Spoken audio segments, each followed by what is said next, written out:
lugar, peço-vos alguma complacência por alguma eventual desorganização do texto. Eu não vou propriamente ler um texto corrido, mas espero que possamos depois compensar alguma desorganização com o debate no final. Pavorosa aos netos dos seus autores, a Revolução de 1383-1385 não é nem interregno nem crise. É sim feita por aquilo a que Fernão Lopes vai apelidar os bons homens honrados pela fazenda, ou seja, os homens do cabedal, os pré-burgueses do século XIV.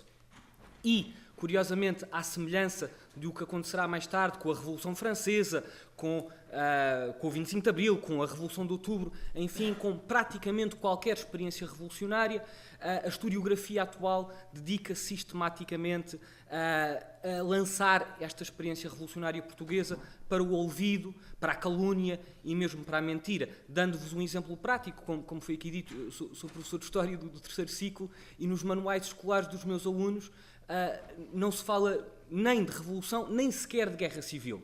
O que aconteceu nestes anos foi uma intervenção externa, ponto final, a que os portugueses responderam imbuídos do espírito patriótico e nacionalista para defender a sua amada pátria. É esta a lógica.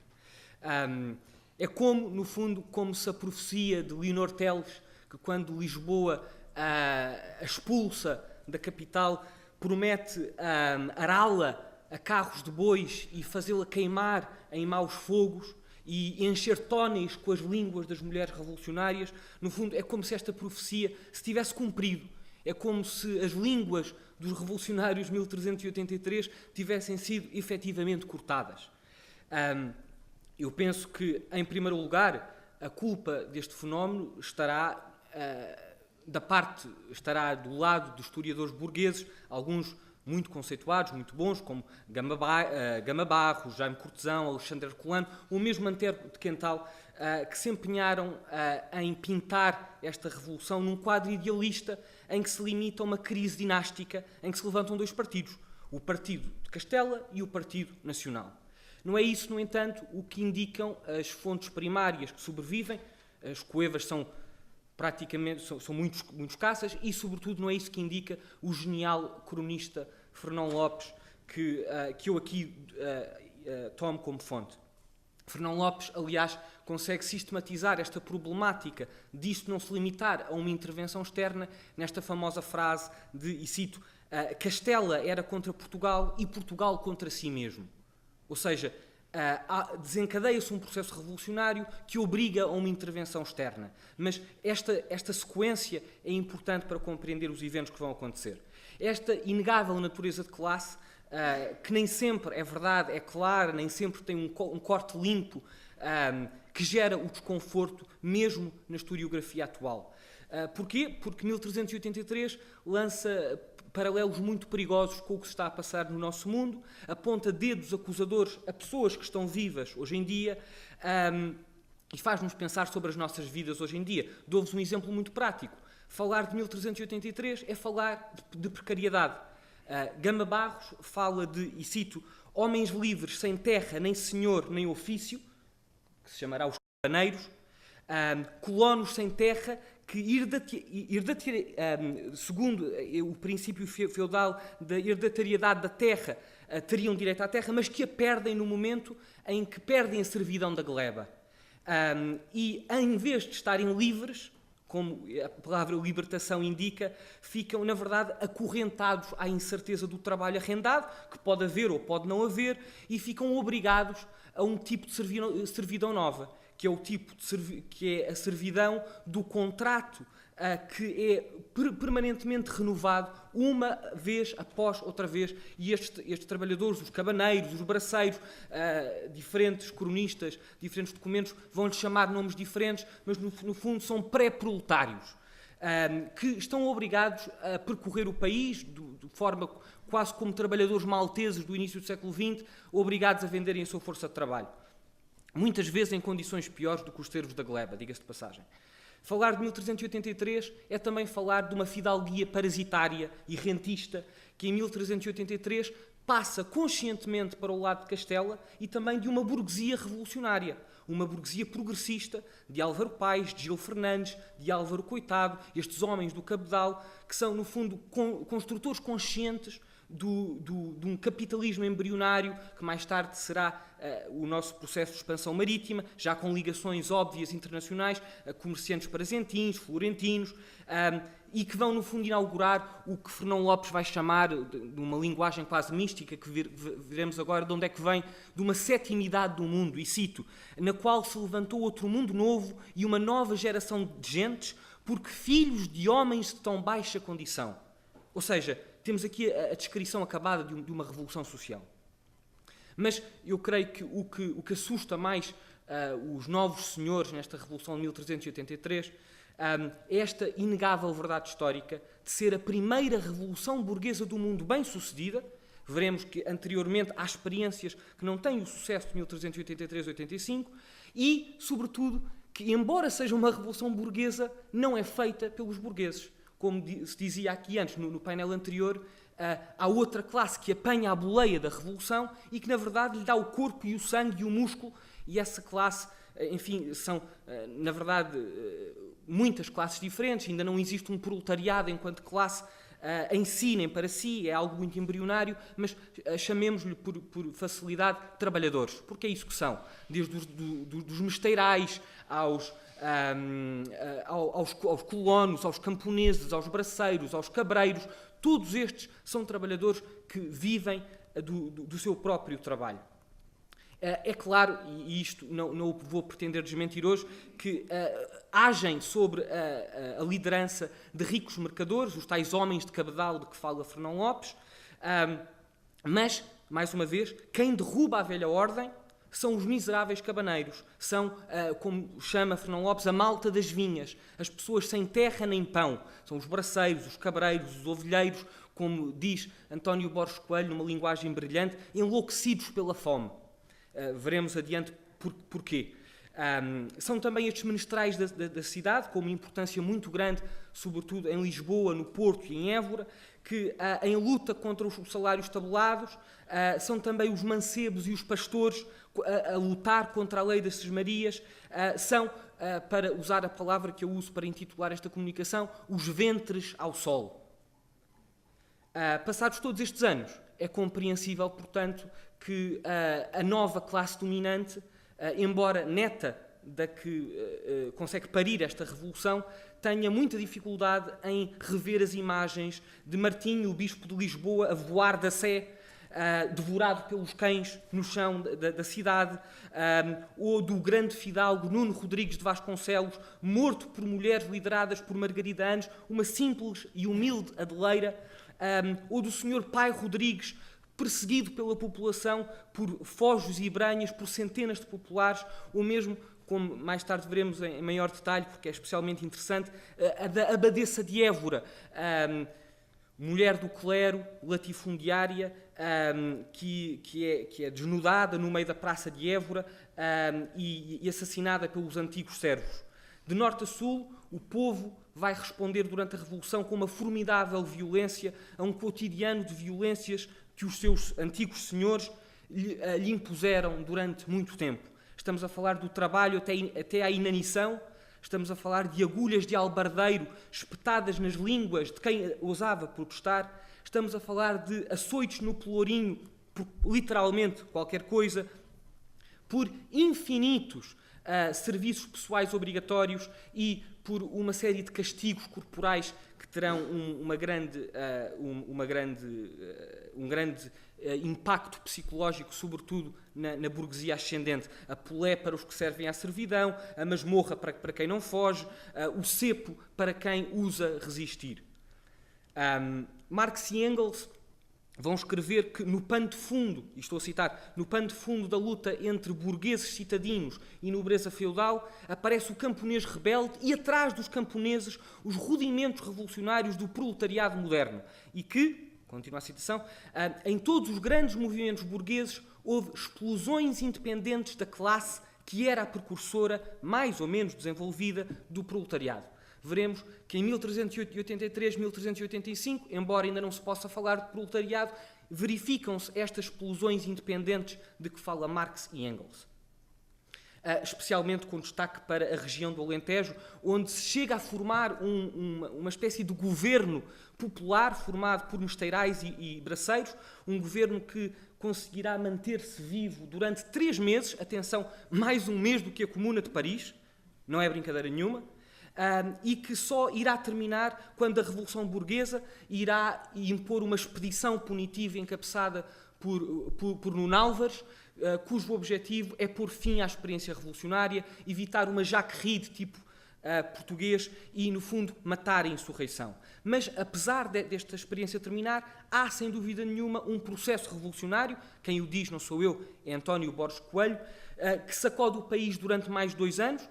O paralelismo com o nosso PREC aqui é intencional, porque há um processo revolucionário que depois é seguido por um processo contra-revolucionário, e que depois terminará numa trágica contra-revolução aristocrática que hoje aqui não terei tempo para elaborar. Mas para compreender este processo revolucionário é preciso compreender o contexto internacional em primeiro lugar.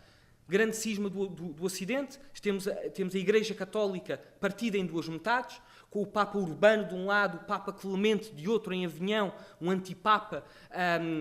Aqui a linha de classe não é nítida, mas existe, ou seja, o alinhamento, embora as forças passem por vezes de um lado para o outro, obedecem a interesses de classe.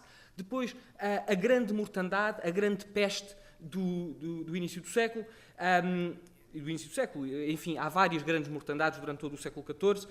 Normalmente diz-se que a expressão Idade das Trevas é errónea, mas para o século XIV, no Ocidente da Europa, é mesmo correta. Estamos também a falar, no contexto internacional, das últimas grandes invasões asiáticas das estepes.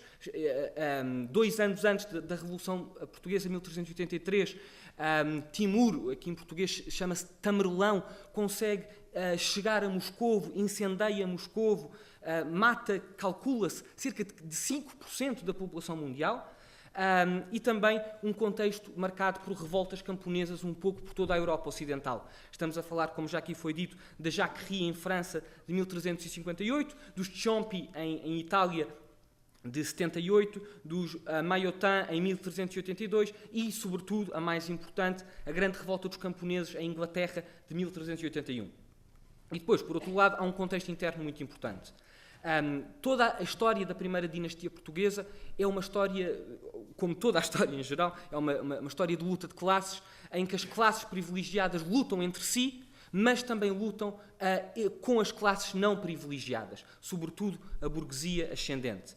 É desta luta que iremos assistir durante o século XIV à passagem de uma produção feudal a uma produção mercantil simples, que mantém no essencial as relações políticas, as relações feudais e que mantém a política feudal, mas que faz algo muito importante, confere ao camponês o domínio útil da terra.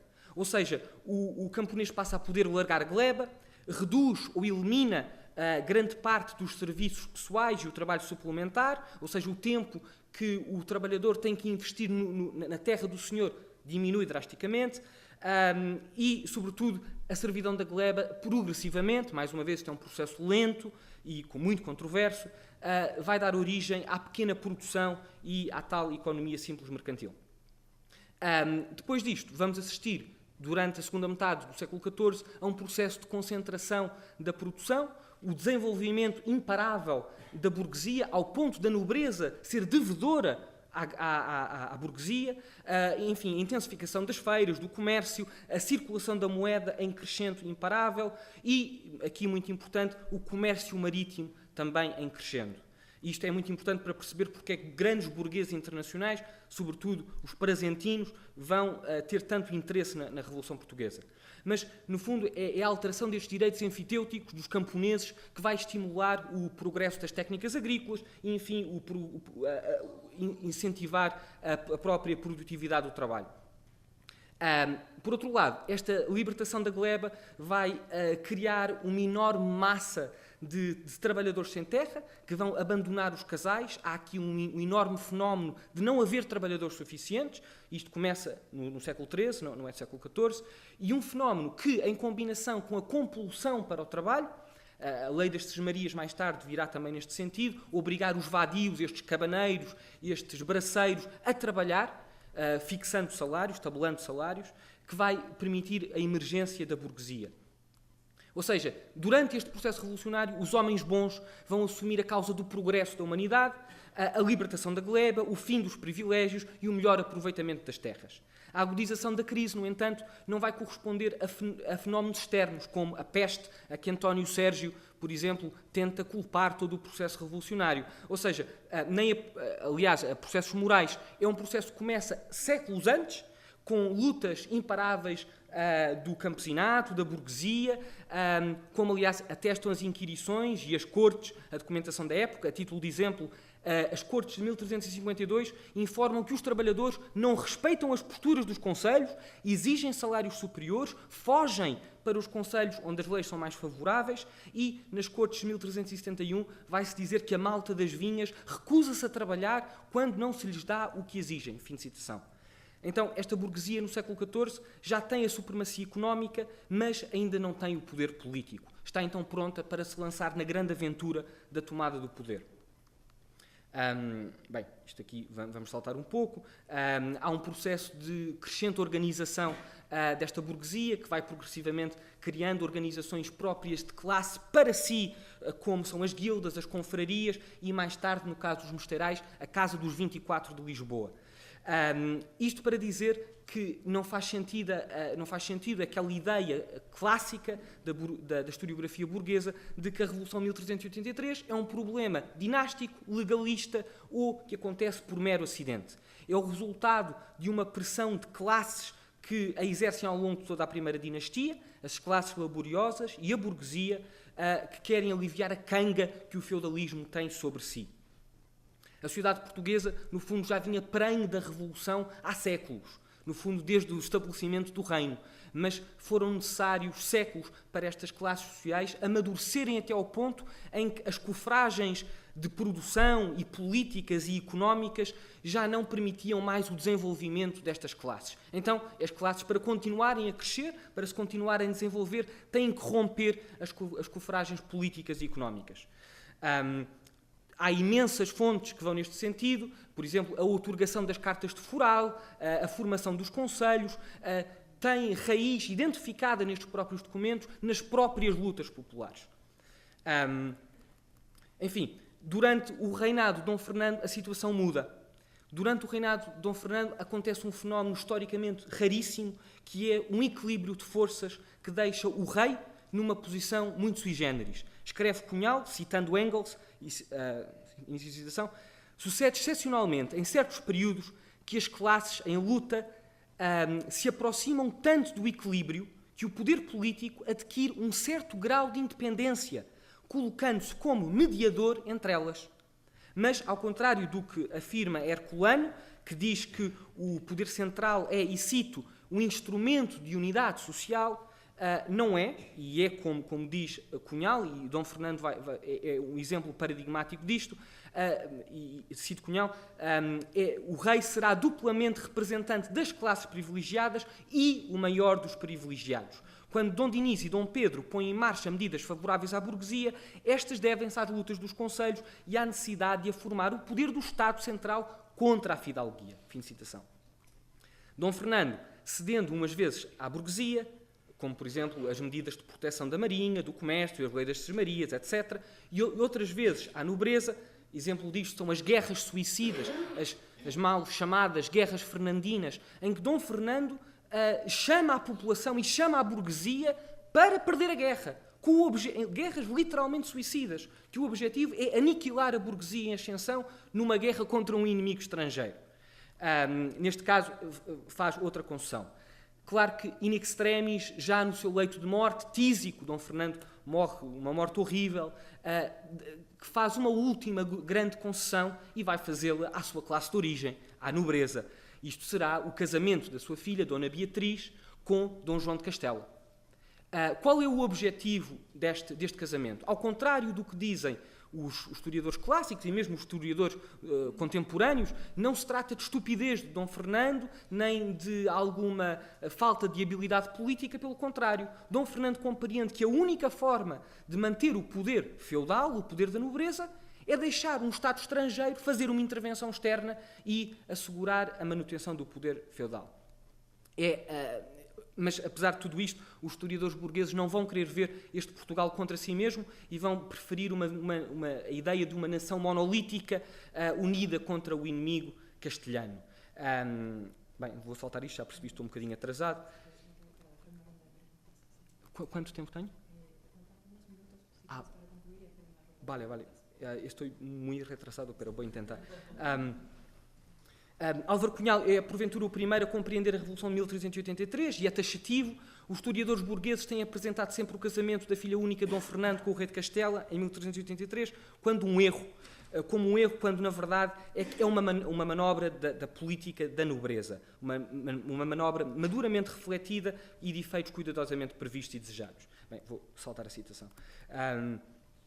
São estes burgueses que arroteiam uma corela e servos que a trabalham, que sobrevivem ambos apertados numa tonagem de humilhações, de impostos e obrigações de toda a talha e feições, como são as açougagens, as brancagens, as ajudadeiras, as fuçadeiras, as milhaderias, as anadarias, os montados, os mordomados, as foragens, as portagens, as geiras, as corveias, os tostões, as capitações, as jogadas, as talhadas, os salaios, os lombos, os dízimos, as alcavalas, os censos. A lista é interminável. Há literalmente um imposto para tudo, para casar, para morrer, para andar, para trabalhar, tudo tem um tributo. É contra este mundo dos tributos que, a 6 de dezembro de 1383, o complô burguês vai liquidar o condandeiro nos Passos da Rainha. Vou tentar saltar também esta citação. E é neste momento que o povo de Lisboa não se satisfaz com os planos da burguesia e força a transformar o golpe de Estado numa revolução. Ou seja, é o povo que exige a burguesia a levar a sua própria revolução até às últimas consequências. São vários os momentos em que a burguesia hesita, o próprio Dom João I tenta fugir para a Inglaterra, é o povo que não o deixa. Por exemplo, é o tanoeiro Afonso Anes Penedo, para dar um exemplo, que quando os burgueses têm medo de assumir a revolução, desembainha a espada contra Fernão Lopes e diz que estáis vós outros assim cuidando e que não outorgais que outorgam quantos aqui estão e como ainda duvidais de tomar de mestre por regedor destes reinos e que tome cargo de regedor desta cidade e a vós outros todos. Parece que não sois vós outros verdadeiros portugueses, enfim, e depois diz que eu não tenho mais aventurado do que esta garganta. Ou seja, enquanto que a burguesia luta porque ambiciona ganhar, mas teme o que tem a perder, são estes cabaneiros que vão lutar sem literalmente terem nada a perder, ao ponto de Fernão Lopes dizer que luta como se fossem movidos pela fé. Quase a terminar. Estou a tentar saltar partes menos importantes, porque não estava à espera que isto demorasse tanto tempo. Sim, ok. Então, só mesmo para terminar, resumindo e concluindo, esta Revolução Burguesa, durante um período, sobretudo em 1384, permite que os pré-proletários possam fazer de uma forma independente a sua própria insurreição. Isto tem uma grande expressão no Alentejo, em que os burgueses que tomam o poder são literalmente escorraçados da cidade e obrigados a ir para Lisboa ter com o mestre Davis, e durante um período de 3 meses vão redistribuir as terras, ao ponto de, quando a expedição punitiva de Nuno Álvares é encaminhada para Lisboa, para Évora, no momento em que a cidade está a ser cercada por tropas castelhanas, é neste momento que a expedição punitiva vai para Évora. Neste contexto, os poderes de Nuno Álvares eram tão específicos que diziam que ele tinha o poder de tirar a terra a quem a tinha apanhado e tem o poder de demitir os que estavam a governar a cidade, mais especificamente um alfaiate e um tanoeiro. E para permitir o debate, se calhar ficava por aqui e durante o debate posso explicar melhor algumas coisas.